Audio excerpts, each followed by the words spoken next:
రంగారెడ్డి జిల్లా ప్రొద్దుటూరులోని మోకిల ఎక్స్పీరియంలో run for culture run for change కార్యక్రమం నిర్వహించారు. ఈ కార్యక్రమానికి ముఖ్య అతిథిగా హైదరాబాద్ పోలీస్ కమిషనర్ సజ్జనార్ హాజరయ్యారు.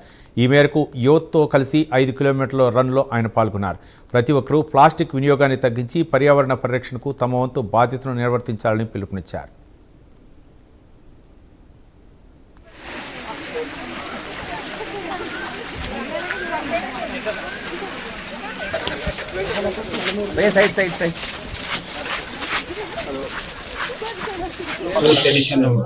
ఇనాగ్రేట్ చేయడం చాలా సంతోషం అనిపించింది.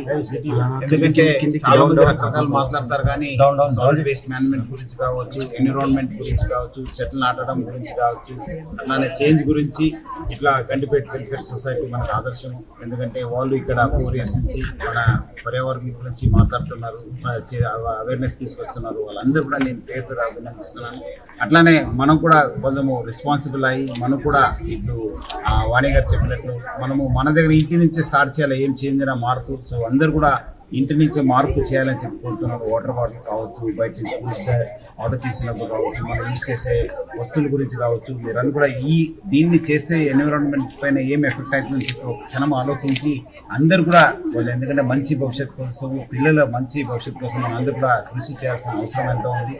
గండిపేట వెల్ఫేర్ సొసైటీ వాళ్ళని పేరు అభినందిస్తున్నారు. అట్లానే ఎక్స్పీరియం అనే ఒక మంచి ఎకో పార్క్ మన హైదరాబాద్ సిటీకి ఒక మంచి ఎకో పార్క్ ఇది, ఆ కొత్త ఎడిషన్ మనకు. సో రామ్దేవ్ గారు కూడా నేను పేరు అభినందిస్తున్నాను. It's beautiful and I think public should visit and they should spend time in this eco park. It will be very very refreshing. So Vani గారిని, రామ్దేవ్ గారిని అందరూ కూడా నేను పేరు అభినందిస్తున్నాను. రూల్స్ వచ్చాయి.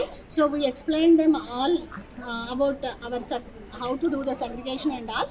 సో మీ అందరినీ కూడా, శ్రోతలందరినీ కూడా నేను అడిగేది ఏంటంటే, మనకు ఏ గవర్నమెంటో ఎవరో వచ్చి మనకు మీరు కంపల్సరీ చేయాలి, ఫైన్ వేయాలి అనేది కాకుండా, ఫైన్ వేసే వరకు ఆగకుండా మనం మన ప్రకృతిని కాపాడుకుని మంచి ప్రకృతిని మన పిల్లలకి ఇవ్వాల్సిన బాధ్యత మనది. మనమందరం ఎంతసేపు ఆస్తులు మళ్ళీ చదువు ఇవ్వాలన్న ఆత్రంలోనే దీన్ని మర్చిపోతున్నాము.